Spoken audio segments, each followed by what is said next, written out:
Hello बच्चा लोग, कैसे हैं आप सभी। आई होप आप सभी ठीक होंगे और घर पे आप लोग अच्छे से एंजॉय कर रहे होंगे। अप्रोक्स जो क्लास 10th की जो सेकेंड एग्जाम की जो डेट शीट है वो अप्रोक्स जो अंदाजा लगाया जा सकता है वो 15th ऑफ मई से हो सकती है। ठीक है, तो उसके लिए जो भी बच्चे क्लास 10th में हैं जिन्होंने अभी अभी एग्जाम दे दिया है तो कुछ सब्जेक्ट्स में अगर वो इंप्रूवमेंट करना चाहते हैं तो उन एग्जाम्स के लिए आपके स्कूल में बेटा एलओसी साइन होगी।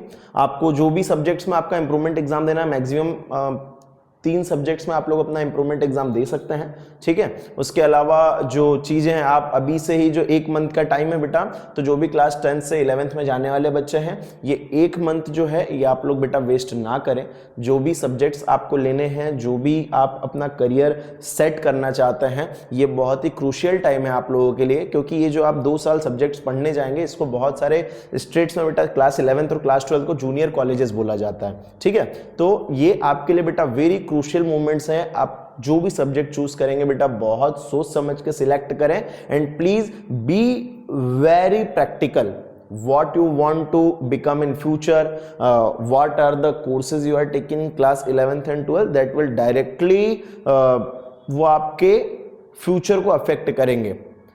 अभी बहुत सारा ऐसा होता है कि हम दोस्त को देख के हमारे सब्जेक्ट्स ले लेते हैं कि हमारा दोस्त बायो में है तो हम बायो में चले गए, हमारा दोस्त कॉमर्स में है तो हम कॉमर्स हमने ले लिया, फिर 2 साल बाद हमको समझ में ही नहीं आता है कि क्या करना चाहिए। बेटा ऐसा ना करें, जो आपका दिल करे, जो आपको बनना है आगे जाके, जिस सब्जेक्ट्स में आपका, जिस फील्ड में आपका करियर सेट करना है, प्लीज उन चीजों को आप लोग अभी से ही तैयार करें। 1 मंथ का टाइम है, आप लोगों से मिले। कैसे पता चलेगा कि सर हमारे लिए कौन सा सब्जेक्ट बेस्ट है?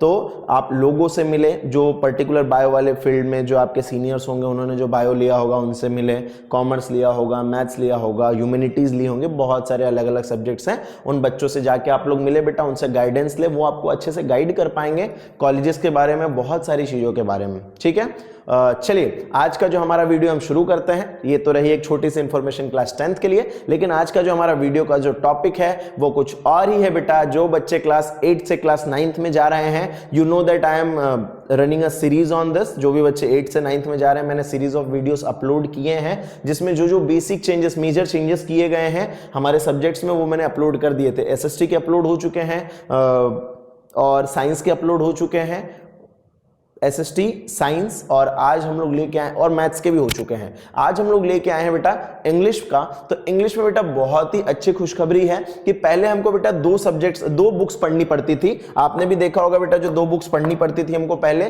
क्लास 9th में, तो बीहाइव्स थी और मूवमेंट्स थे बेटा। ये 2 बुक्स हमको पहले पढ़नी पड़ती थी क्लास 9th में इंग्लिश के लिए, लेकिन अब एनसीईआरटी ने बेटा नए चेंजेस किए हैं, नई बुक ड्राफ्ट की है, और उसमें बूम, हमको जो न्यू बुक पढ़नी है उसका नाम है कावेरी। ठीक है, ये कावेरी जो है इस साल हमको पढ़नी पड़ेंगे बेटा। क्लास 9th में जो बच्चे इस साल जाएंगे वो इस कावेरी को पढ़ेंगे।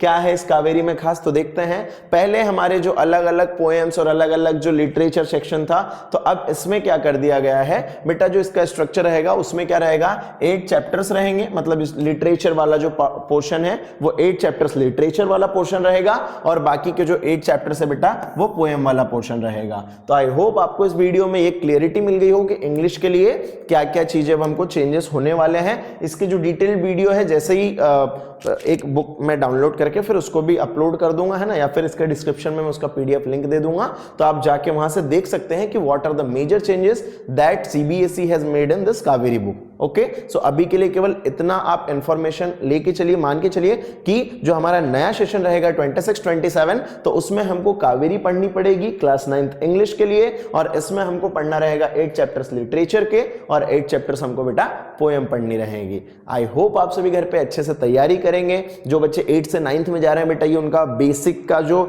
सबसे जो पहली सीढ़ी होती है वो क्रॉस करके थोड़ा सा एडवांस वर्जन पे बेटा आप लोग जाते हैं, क्योंकि 8th तक जो right to education for all, या फिर जो हमारा जो आरटी के तहत जो रहता है 8th क्लास तक, स्कूल वाले भी थोड़े से एक लीनियंट चेकिंग कर देते हैं। स्कूल में एग्जाम्स होते हैं, एक थोड़ा सा एडवांटेज मिल जाता है, तो जो वीकर बच्चा भी होता है 8th क्लास तक बेटा इजीली पास हो जाता है। लेकिन अगर आपको पता है कि आपने जैसे तैसे करके 8 साल निकाल दिए हैं, 8th क्लास तक आप लोग आ गए हैं, तो बेटा 9th के लिए प्लीज अभी से प्रिपेयर्ड हो जाइए, क्योंकि करिकुलम चेंज हो रहा है, स्किल बेस्ड एजुकेशन आया है, ठीक है। तो उसके लिए आप लोगों को भी बेटा प्रिपेयर रहना पड़ेगा। तो इसके लिए आप अपने समर वेकेशंस को वेस्ट ना करें, है ना। तो प्लीज आप लोग समर वेकेशन में अपने बेसिक्स पे काम करें, मैथ्स के बेसिक्स पे काम करें, इंग्लिश के बेसिक्स पे काम करें। बहुत सारे ऐसे बच्चे होते हैं जिनको रीडिंग नहीं आती है, राइटिंग नहीं आती है, प्रेजेंटेशन नहीं आता है, और केवल एकेडमिक्स में ही नहीं, दूसरे subject for example public speaking हो गया, ग्राफिक डिजाइनिंग हो गया, ये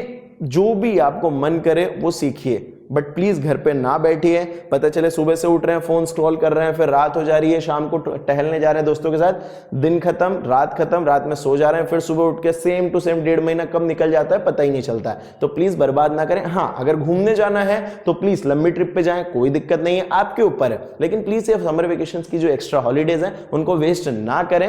happy learning. Thank you, bye bye.